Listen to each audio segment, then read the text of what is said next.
Okay, okay. Well, it looks like things are working. Um, so yeah.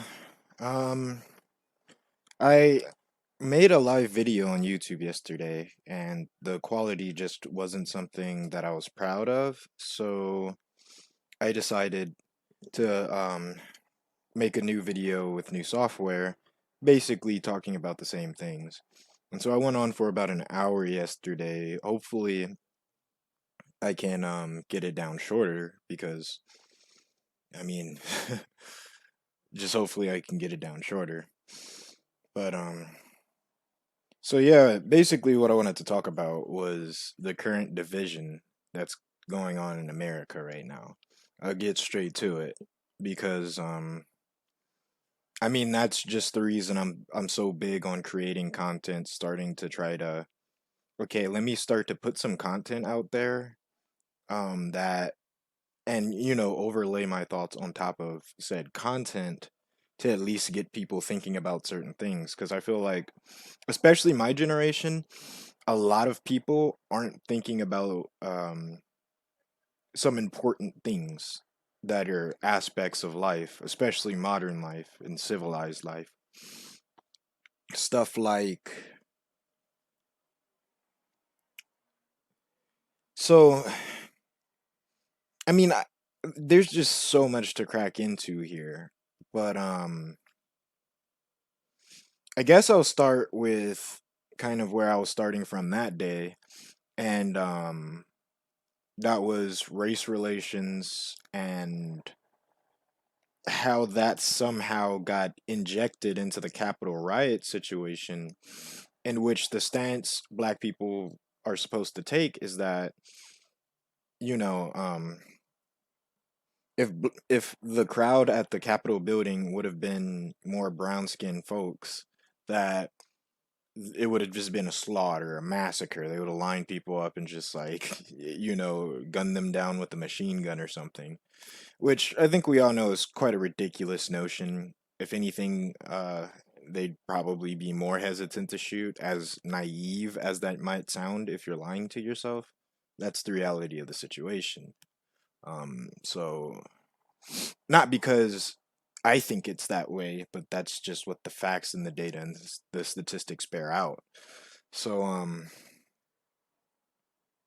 it's just I mean for one, how did race relations get tied up into that whole event in the first place? Cuz let's be real here, there's nothing about that event that has anything to do with black people whatsoever.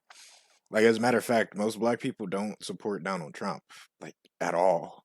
Like you're looked down upon if you're black and you support Donald Trump. So the fact that Trump supporters are doing something, I just don't see why race is being discussed as a valuable part of the conversation of sorts about what went on. It's not. Right? It's just some nonsensical thing over here, that a bunch of people are arguing and yelling about, and it's kind of like, I don't want to be like an asshole type of person, but like that's the reality of the situation. Is they kind of were like, oh, yeah, you kids can go play over there, and we just that's just what's expected of black folks, you know what I mean, to just go play over there in our world, in our realm where everything is racist, and that's the only battle that needs to be fought ever is racism. And so any major event that happens, we have to find some way to overlay our racial sort of stereotypes onto it, or not racial stereotypes or racial assumptions, but something of that nature. Like the way we view race relations in this country to try to overlay that onto the situation. And like I was saying, it just really had no business being there. And so I have my own separate thoughts and opinions about the Capitol riots and what I really think happened there, and why it got that bad, and how not that bad actually is, and all sorts of stuff like that. But for the most part, it seems like I can't even get to that conversation with the people I love because they're more focused on you're agreeing with these white people. And that's you know how the conversation is held from that perspective is, well, you're agreeing with these white people, you're somehow selling out to your race, you're being a race trader for trying to look at the situation as it happened, objectively, instead of, again, injecting nonsense into a situation for no real reason whatsoever. um but I guess, so to give credit, to give the devil his due, um if that if that was the case, that if there were more black and brown folks in that Trump crowd, that they would have,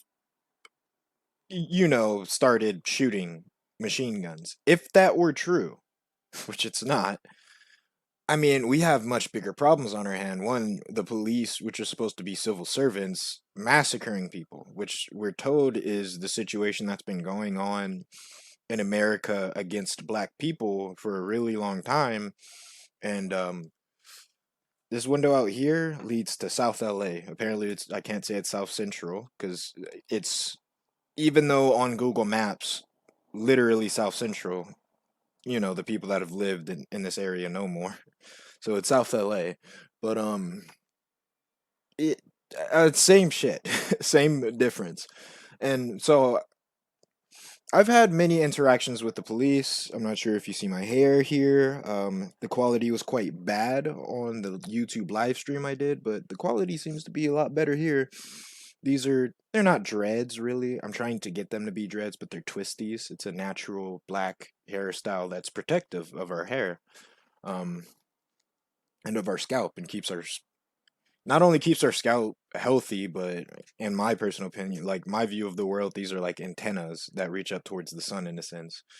Um, maybe wild and out there, but the point I'm making is I'm black. Like I'm fully, dark skin, black.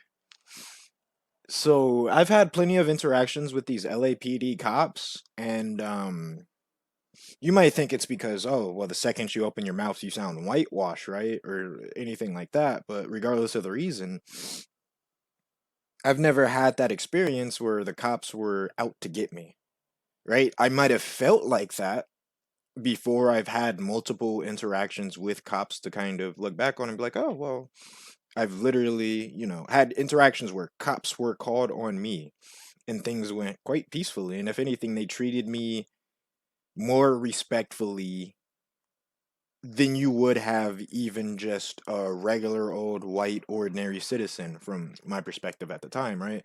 Like stuff like they'd be like, we're not supposed to allow you into the back of this cop car without handcuffs, but we know you're probably not going to do anything. You better not do anything because we got this gun right here, you know what I mean? We're not afraid to use it. But the way they say that is not like, oh, you know what I mean?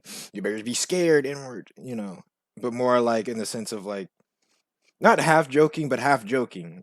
And the race had nothing to do with it. I'm sure if I was white, they would have said the same thing, or maybe not. But if not, it's because they thought they saw potential in me and they decided they wanted to try to make an impact on my life. So they would say something like that to somewhat try to scare you, but I'm like, okay, you just let me into the back of the cop car without a handcuff on. You probably don't think I'm a danger, to shoot me. And that's exactly why he said it, right? It was there's that irony of the situation there. But anyway, like I've had cops put $20 in my pocket because parents have kicked me out, and they'll try to convince my godmom at the time to let me back in. She wouldn't let me back in, so it was like, here, man, here's $20 so you can go, catch the bus or the train to some family member's house. You're not sitting out here on the street. Um, and that was cool. I mean, just every single interaction I can think of with a cop, it's been positive. It's been, they seem to generally care and to just want the problem solved. Whatever problem was there, they wanted the problem solved. Um, some of the times the cop was called on me in a 5150 circumstance, where it's like, okay, somebody's acting erratically and the police need to come handle the situation. And you would think, see, well, that's why you haven't had these bad interactions with the cops because, they're calling you for 5150 to, even though that's not always what it was, it would oftentimes be destruction of property too, or loud noises. Or I remember I was trying to climb in through my mom's window one time because she like locked me out. But the police were called on me in a variety of different circumstances for a variety of different reasons. But the reason I bring up the 5150 circumstance is because I mean, I see white people and black people alike get killed unnecessarily and unwarranted because of those exact calls. Because somebody is acting erratically and the police don't know how to handle the situation. And unfortunately, folks end up losing their lives a lot to that. Um, and it's sad every time because it's something I identify with. Having ADHD and depression, you know, I've had my suicidal thoughts and tendencies, and they call the police on you so you don't kill yourself, which I find the most baffling thing. But like at the same time, I guess, I get it. I get it. I'm glad I'm here, right? So I get it. But not really sure I'm glad I'm here, but uh, it's probably a good thing that I'm here. I'll put it that way. Um, but yeah, so it's just I've had plenty of experiences for a variety of different reasons, and it's just never ever been my experience. Now, I've seen it happen though. Like I remember I'm walking down the street with a friend and at Job Corps, it was actually insane. So we're walking down the street and I was 18 at the time. But on the weekends, I'm they on the weekends, a lot of the time some of us would go to the park or to not a bar, but like we'd have somebody that's old enough to get some alcohol, and then me, I was 18, I was under the drinking age, but you know, still like to have my fun. So, we go to the park, we're walking back to Job Corps, not to the facility because obviously I can't bring a beer into the facility, but we're walking to like the parking lot where a lot of us would kick it at the weekend. And as we're walking back, because friend goes to the store, they're like 23 or 24 or something, because the oldest you can be is like 24, right? So, friend, he bought me a beer. And so I had that beer in like a bag. I'm not sure where I had it, but I think it was just in a regular old black plastic bag.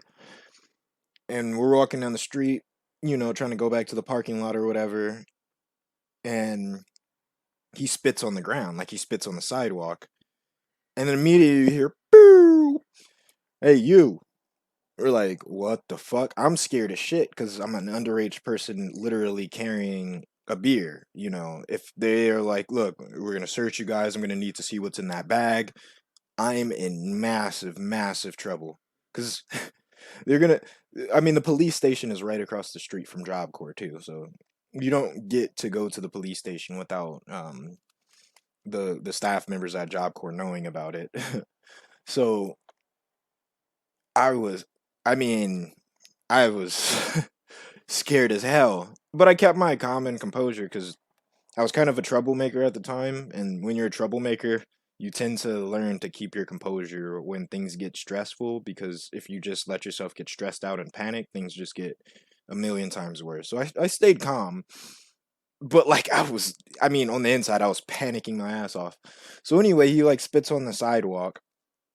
And the police are like, hey, you, get on the ground, and all that kind of stuff.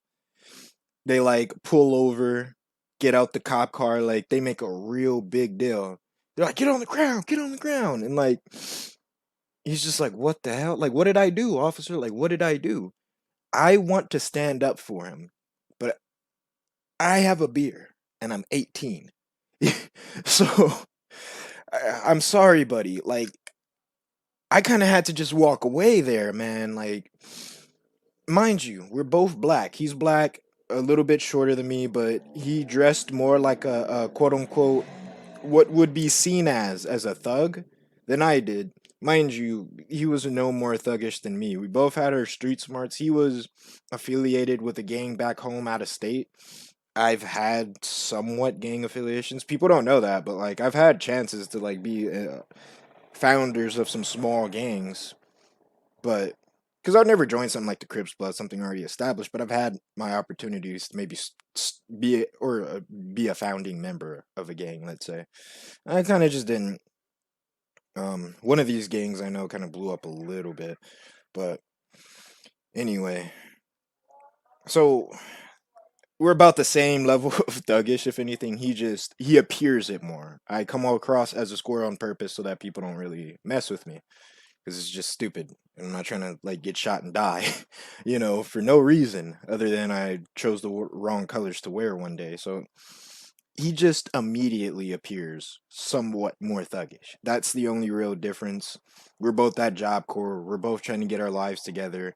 If anything, he just did something illegal, but I'm carrying the evidence. I'm the only one in the wrong here because the beer's in my possession. They don't know if he bought it for me or anything. I'm not gonna say he bought it for me, but they would ask like, "Oh, how did you get the beer?" It would be a very, very, very, very, very tough situation. But I just kind of walked away, right? And they're like frisking him, putting him on they were putting him over the hood of the car and just giving him the hardest time in the world. They ended up putting him in cuffs, taking him in. They didn't have anything to keep him for, and they gave him a ticket for spitting on the sidewalk. And it was just like a mind-boggling experience because I'm like, he spits on the sidewalk. Here I am, a underage kid with the beer. They don't know it, but that's what's inside the bag. And he's the one. We're both black. You know what I mean? He wasn't any darker than I was by any means. The only difference was he had braids, right? And basketball shorts and like a plain shirt, which is not really a thuggish attire, but to people that don't understand the culture, it's a thuggish attire. So like, I mean, that just showed me right there. And I could tell the reason because I wanted to tell him, yo, just calm down, just let it happen. And I know he wouldn't want to hear that at that moment, but the reason they were fucking with him so bad is because he wasn't just being polite. He was like, what are y'all, like, why are y'all fucking with me? Like, leave me the fuck alone. And that's exactly what made them, you know, um, kind of prosecute them in the way they did. Because that's just they're in a position of authority, right? And as far as they're concerned, you could be a danger. They don't know what you have on you, and cops are generally like the most prosecuted demographic of folk. They actually sign up to help their community, and their community ends up throwing piss bottles at them. It's just a wild thing that like if you ever put yourselves in an officer's shoes for like 2 seconds, you can start to understand some of the things that go wrong and why it's better to just kind of go along, okay, officer, yes sir, no sir type. As much as it means you have to put your pride aside and humble yourself because here's an authority figure, and it's like he literally signed up to be an authority. He has no innate authority over me. Like, why does this person have any authority over me? It's like, well, he's a police officer. And I'm pretty sure you don't like your private property being public property at all times, you know? So when somebody comes in and breaks into your house, you could go about it the street way or you can call the cops, And a lot of people, they're going to want to call the cops. So it's not all bad. There's the give and take when it comes to cops and stuff. Because when you're in trouble, right, you might want to call the cops for them to have your back.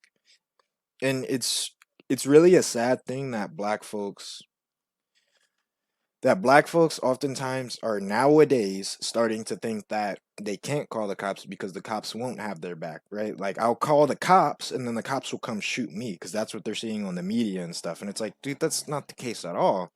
If anything, I've had my own mom, call the cops on me, my brother, but my own mom calling the cops on us, and it's like, okay, she's also parroting that kind of idea that cops are out here massacring black folks in mass, and I'm like, you've called the cops on me at least 7 times.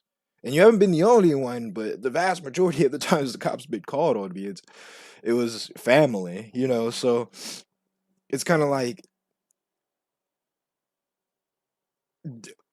so were you trying to get me murdered? Well, I wanted you to learn a lesson. Because sometimes my mom wanted me to go to jail.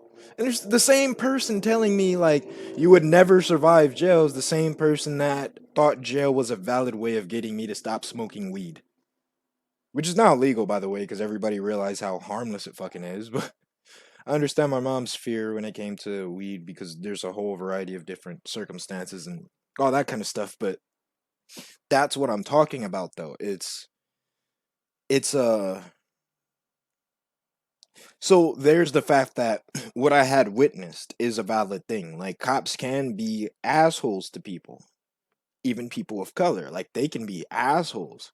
And if you antagonize them, they're going to be assholes. But one thing I learned from a very young age was like when my mom calls the cops, she's not trying to get me thrown in jail and have me like you know, be somebody's bitch in prison, basically. Even though everybody thinks that would happen to me for some reason because I'm kind of skinny. It's like, dude, that's that's what people think would happen, but that's not what would happen to me in prison. There's maybe a chance that some gay buff dude would try to like impress his will on me, but he would have some injuries in attempting to do so that would make it probably not worth his while. Whether or not he can actually succeed at the end, hey man, you're right. I am kind of skinny and I'm not going to win a fight against the guy, but you don't have to be stronger than a person to hurt them very, very badly. And that's the thing people don't understand. But anyway, it's like she doesn't think I would be a person to survive in prison, but would somewhat float that idea as a way to teach a lesson, which to me, it sounds a lot like a biblical God sort of scenario that people don't understand. God works exactly like your parents do in that same way. Like sometimes you might need a little bit of misery to put you on the right track. Now, too much misery could traumatize you and screw you up for the rest of your life, but not enough misery and your eyes aren't open, you're not aware. But anyway, that's a whole nother philosophical topic. Um, so the reason I say all that, like, I'm not trying, because, and that's a frustrating thing that frustrates me about black culture, but this one is far more understood and it has a lot more merit. But, like, you're kind of not allowed to criticize your parents because your parents did a lot for you. But you can't talk about some of the things they might have gotten wrong because then you're in the wrong, right? It's like, do you know how much they sacrifice? It's like, yeah, yeah, that doesn't mean that I didn't have my own hardships and tough times that I've learned from and gained wisdom from. But, so I know I'm getting myself into like kind of deep waters by like criticizing some of the way my mom went about things, but or some of my mom's current perspectives. You're like, are you talking about your mom's perspective? Why not just your own? It's because other people's perspectives are important too. Like, so the whole notion I'm trying to get at here is like the black subculture kind of getting in the way of actually seeing what's really going on. And that's kind of a testament to that. It's like the same person that'll claim oppression with, again, like people don't like when I bring this up and they really, really think I'm disrespectful for saying it, but it's like my mom's the type of person who claims oppression and she makes a 6-figure income. And I remember I'd asked her that before too. Like before I was ever conservative or right wing or delved into that world, it was just something that didn't really make a lot of sense to me because I knew my mom had a really good job. So I was like, that's kind of not, you wouldn't be where you are 60 years ago, let's say. So while, okay, I get it, you're older, you might have endured some actual racism in your time. You are now at the point where you're doing better than most of the white people right? Like, I mean, maybe that's not the case because oftentimes, like, people like if you're starting to make six figures, maybe everybody you know also makes six figures. So you don't realize you're actually like ridiculously rich, but like I mean, in the global span of things, because everybody you know is richer than you. And that's exactly when I asked my mom that question, that's exactly what happened was she was telling me about all these racist things that would happen. Like she was like, there were a lot of black folks in top positions, and I watched them all get like snatched when Obama came into power, or maybe when Obama left power. Like they all had to leave or something, or step down, or got fired. Right? There's white people who work half as hard as me, like white men who work half as hard as me, but they make 150 grand per year, and these are valid, like these are things she's actually experiencing and seeing, and they are valid, like she is seeing things that are actually happening. And it's hard to tell somebody that the conclusions that they're coming to based on the evidence might be the problem, not the validity of the evidence itself. But it's like, okay, while she might be seeing these things happening, that still doesn't take away from the fact that you're doing really, really well from yourself. Not saying you don't have any problems, you don't have any issues or financial problems, because my mom, she has some financial problems too. I'm not going to get into too much of that business, but we were not a, let's just say, we weren't just rolling in the luxuries by any means or any stretch of the imagination. Like, as far as I know of my experience growing up, like we were struggling, like we were barely making it. And she still is now, barely making it with making all this money. But it just goes to show something, like, again, the same person that's agreeing with, law enforcement is unfair to black folks is basically the main person. Like, I had one old white lady call the police on me in my entire life, and it was because I was climbing through the window of my mom's house because she locked me out. Literally, that is the only white person that's ever called the cops on me. Other than that, it's mainly been either, yeah, like either my mom or some neighbor that hears us arguing, or like when I threw a fucking it was like a big computer screen. It was like it weighed about maybe 30, 40 pounds, and I like chucked that shit. That got the cops called on me. But all the time, like it was like, yeah, the cops were called on me by my parents, or parent. And the other times would be me seeking them out on my own because I needed help. Like the bus has stopped running and I see a cop car driving down the street, and I'm like, I wave them down because that's the thing. That's a thing you can do as a citizen, by the way, is if you need help, you can wave a cop down, and guess what? They'll usually stop to help. And so what he did was, um, since the bus has stopped running, they literally gave me a ride home. Just stuff like that. Like, so when we're talking about cops are out here massacring black people, it's like none of us actually believe that. But the problem is, even when we're speaking in private with only black folks around, no white person to kind of break the facade, right?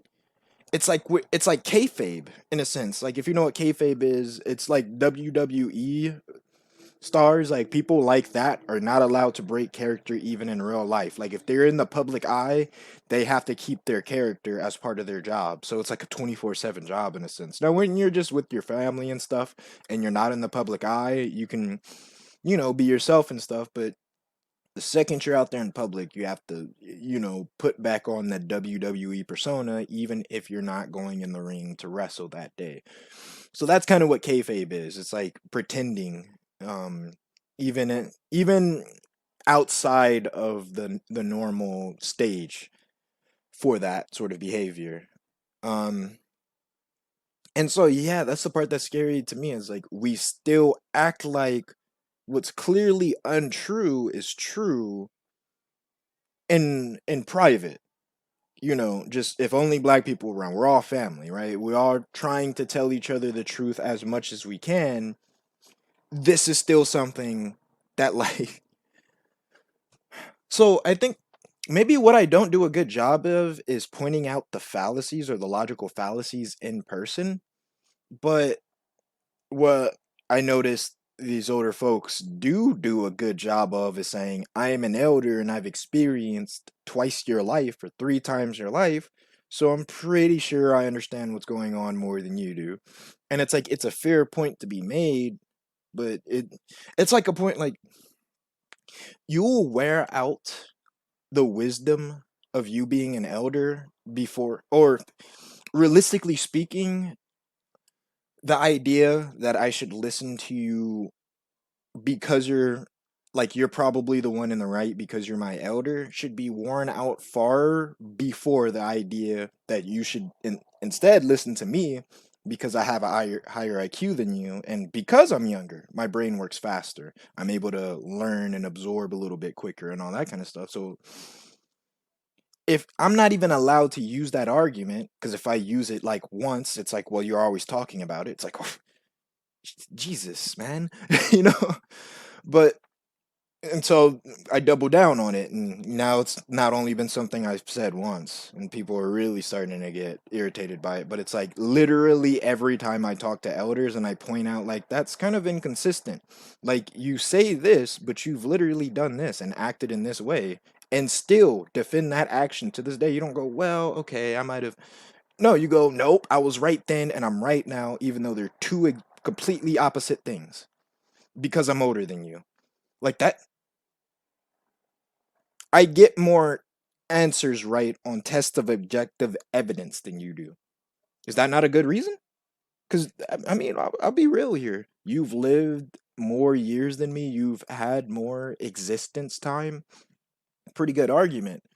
But at the same time, it's like, okay, at least according to my peer group, like every time I've been in school, anytime I've been around people and my similar, level of development or age group or what have you, you can teach somebody something for a week and they still wouldn't learn it, and you could teach it to me in about 5 minutes, and I would learn it and be able to apply it. Now obviously I don't learn everything in 5 minutes, but there are things like I've seen it happen where there would be a quote unquote hard test coming up, and to me it's like it's no harder than any of the other tests if you were paying attention.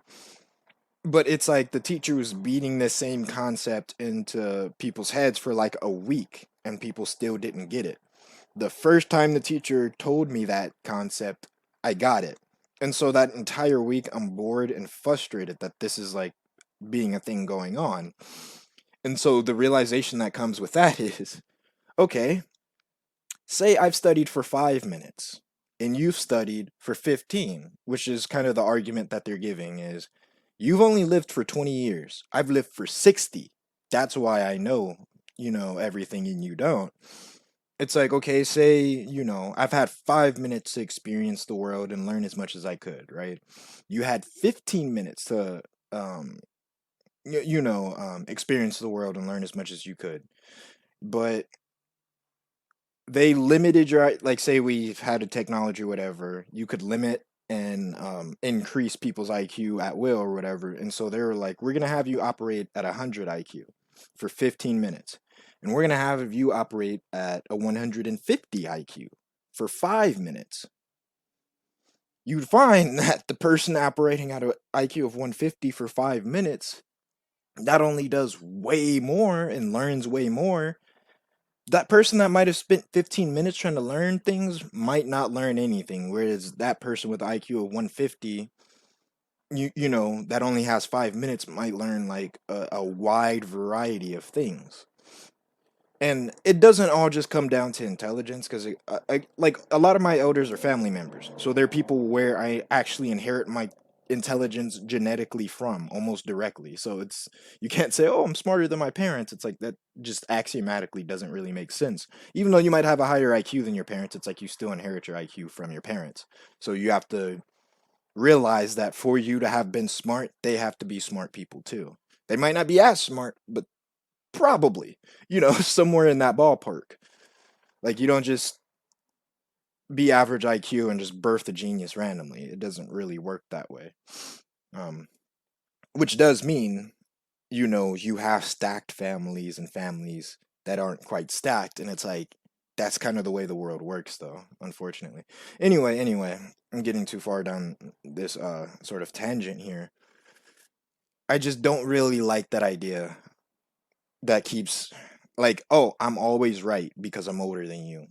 You know, I've lived your life how many times? There's nothing new under the sun, and it's like I understand that level of wisdom, but that's again, that's one part of black culture that while I understand, it's like that one could be tidied up a bit because like I think elder black folks are a little bit too stubborn about their position as elders, and because the world's changing so fast and they're not leaving themselves open to continuously learning and continuously being open to new experiences and new ways of looking at the world, what happens is their older, sets of wisdom starts to have limited viability, you know.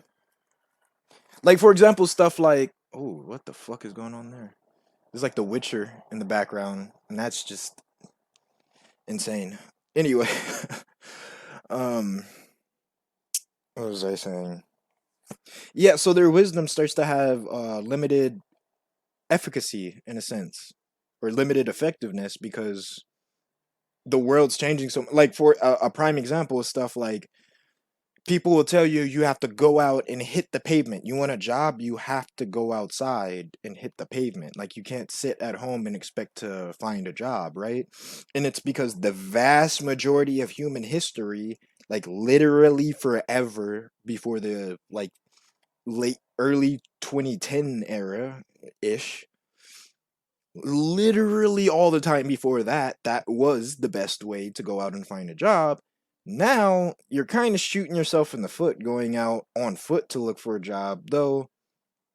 Yes, somebody seeing you in person and well dressed and well mannered, and you have a conversation with the manager in person, they're more likely to consider your application rather than, they have this stream of applications on an internet website like Indeed or something, right? And they're having to filter through all that, and you can only have a certain amount of employees. You can only pay a certain amount of people to work at, a certain amount of hours.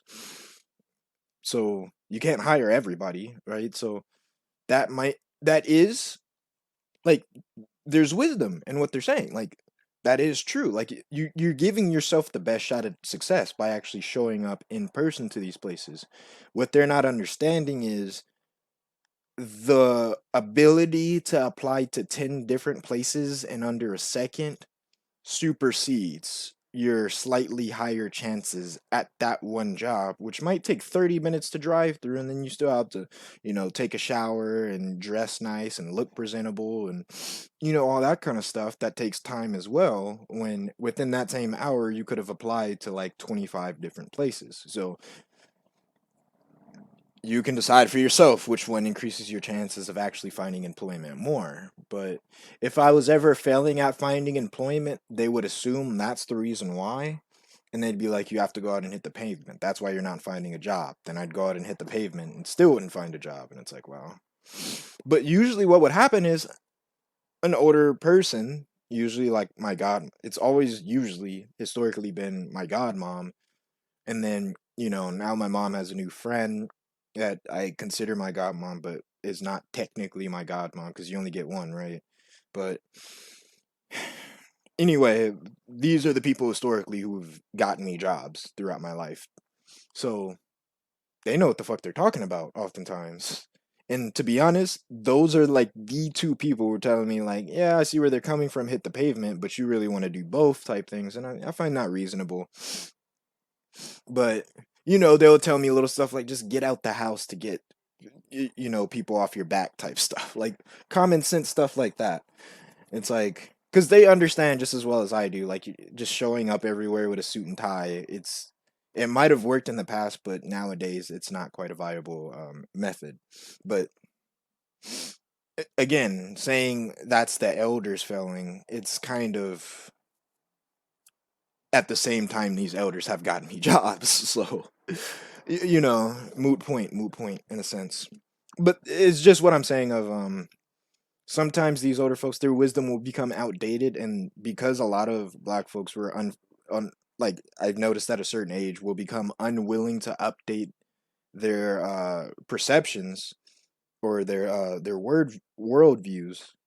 Like they'll update their opinions and stuff, but like as far as world views, like they grew up in a racist country, so now in 2020, the country can't not be racist just because. Well, it was when I was growing up, right? And I still see some of the same stuff now, so this country must still be racist. And they're kind of like they're leading young people down like this. It's like kind of leading them off a cliff. And then you have people like me, I'm stopping, I'm like, hey, hey, wait a minute. It seems like these people are kind of going off a cliff. Like, I trust you, like you're my elder and all, and I kind of trust you. You've been down this road before, but it seems like you're leading people down this road, and there was a pathway there before, but it's disappeared since. There's only a cliff now. Like I'm watching people fall off and die, right? And they're just like, nope. I've been down this path before. I've seen this before. There's no cliff there. And it's like there's clearly a cliff there, and they're like, shut up. You're young. You don't know what the fuck you're talking about. It's extremely frustrating. It's extremely frustrating. But anyway, fuck, I had a much more important point to make before that than this than that particular thing, but just in a variety of different ways, black subculture is failing black people, and it just needs to be talked about. And that's the most frustrating thing, is even in private when there's no white people around and you call out toxic cultural behavior, you're still seen as like pandering to the white people and being whitewashed or something, or not understanding the black phenomenon, even though, yes, I get it, you've been black for 60 years, I've still been black for 25. Right? It's not like I was white and then tried on black for a year and trying to act like I know what I'm talking about. It's like I've been black my entire life, so I've never once been able to step outside of the black experience. For me to understand outside of the black experience, well, that just comes from fucking listening to folks. I bet I don't, I'm getting kind of like amped up here, but it's like it comes from listening to folks that they might be white, they might be black, but listening to folks and coming to your own conclusions about such. Really thinking about your life and your experiences, and like, okay, just because all the black people around me say the police are racist and this is a racist country, is that what I've experienced?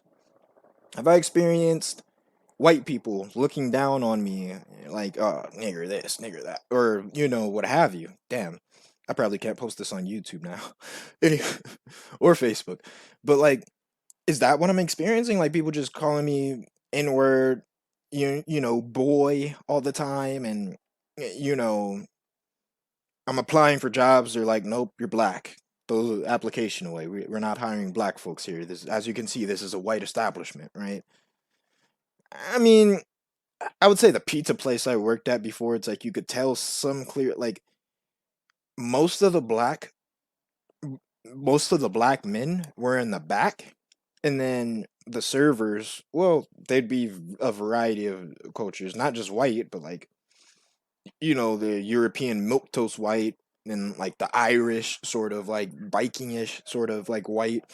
And there was like this Asian girl that worked there. There was a black woman that worked there. There was um well, there was two gay black dudes that were servers, but they were gay.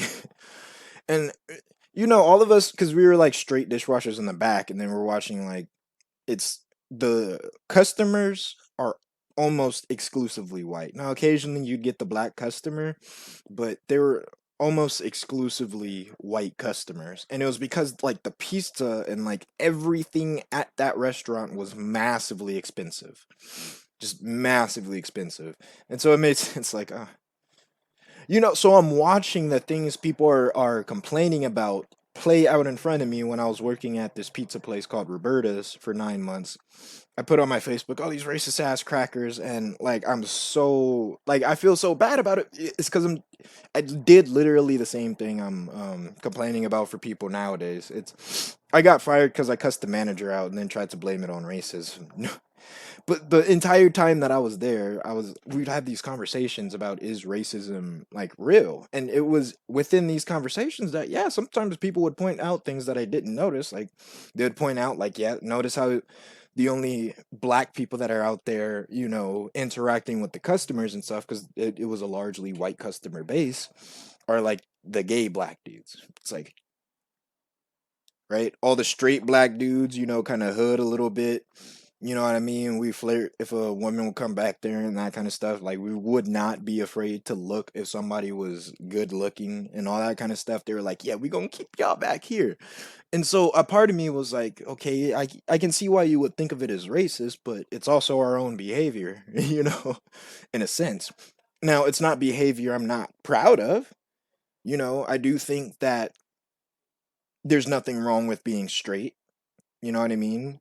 And if it makes people uncomfortable, then it makes people fucking uncomfortable. It's if straight people are expected to grant that courtesy to gay people should be granting that courtesy back to straight people. And just because that's another thing too, because I'm a straight black male, I understand a situation from this sort of point of view because I'm like sort of normative in that way. And then there's a very loud speaking group of minorities, because let's be real, everybody's not gay, but you would think half the people you meet are gay just because you hear about it everywhere all the time.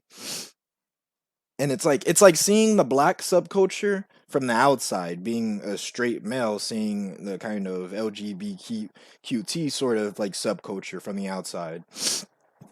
And it's like, you got to understand the reason why they let the only black people that were serving, or the only black men that were servers, were gay. It's because, well, they interact with these white people in a very different way than we would, because we're very racially attuned, and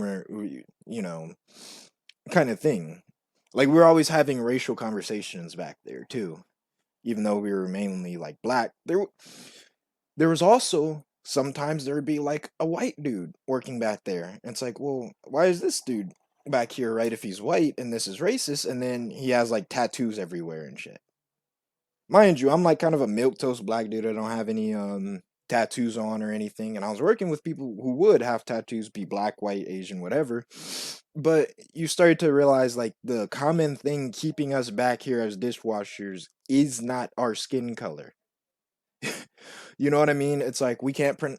Well, if we would make, I guarantee you, if you made an effort to learn all these wines and learn how to pronounce them, if you were able to talk in an articulate manner, because I can talk in an articulate manner, but I was back there washing dishes, so I didn't. And while I would try to impress these white people in a sense, it's like I wouldn't put any pride or stake anything on it, right? It's just like, look, I'm gonna be me. If these white people are impressed, they're impressed, but most of the time I'm pretty colloquial with the way I go about explaining things. So, you know, it was kind of an awareness that, okay, we have kind of a part to play in why we're back here. But it's like, again, it's like seeing these sorts of things from an outside perspective really does open your eyes. Like seeing a minority group screaming loud to the point where I've never been a homophobic sort of person, but I am kind of the person to tell like gay people like shut up about it, right? And you're like, that's homophobic. And it's like, I've literally grown up around gay people my entire life. And here's the thing.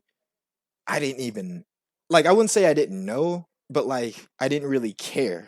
And then they would come out and it's like, oh, it doesn't really change much. And it's like, why? Because they're not screaming about how, they're oppressed by heteronormative culture from the top of their lungs all the fucking time. Right? So it never really bothered me. But then you get on social media and then it's just like everybody screaming all the time. It's like, oh, goodness. And so that's like what it's like seeing the black subculture from the outside. And it's like, is that what we're like? That's so annoying. Like, but like when you're black, you don't see it, right? Like a gay person might not see why they might be annoying straight people, and if they do see it, they might not care because they're like, "Look, I'm being oppressed. Like there parts of my life that I don't have access to simply because I was born a certain way," and that's something that black people, of course, can identify with because it's exactly the same way. Denied certain opportunities just because of color of our skin, and this is a thing that happens, right?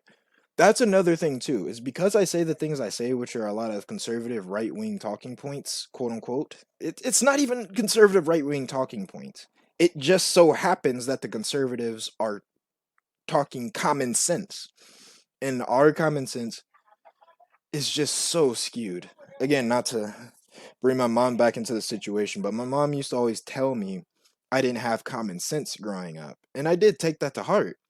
And I always tried to figure, like, what is common sense? What is common sense? And only one time did somebody explain to me, well, your common sense isn't going to be the same as mine. I'm like, what do you mean? Like, isn't that the definition of common sense? Like, common sense, right? Like, we all have a sense of something. Like, it's a common sort of sense, common sense, right? And it's like, yeah, well, I might say something like, or like, say you're a car guy, right? And then you're like, well, okay, how do you take change a tire? It's like, well, first you have to take the wheel off, and it's like, wait, you have to take the whole wheel off? If you're not a car person, it might be like, oh, you can't just like it's not like a bike. You can kind of just like, you know, I mean, you do have to take the whole tire off of a bike still to get the rubber thing off. But like it might not be immediately intuitive, whereas you're somebody who's changed a bunch of tires. It's like, well, how the hell else are you going to get the damn tire off if you don't take the wheel off, right? So to you that's common sense, but to that other person who's never changed a bike tire or a car tire in their entire life, it might be like, that's not common sense to them. It might make sense, right?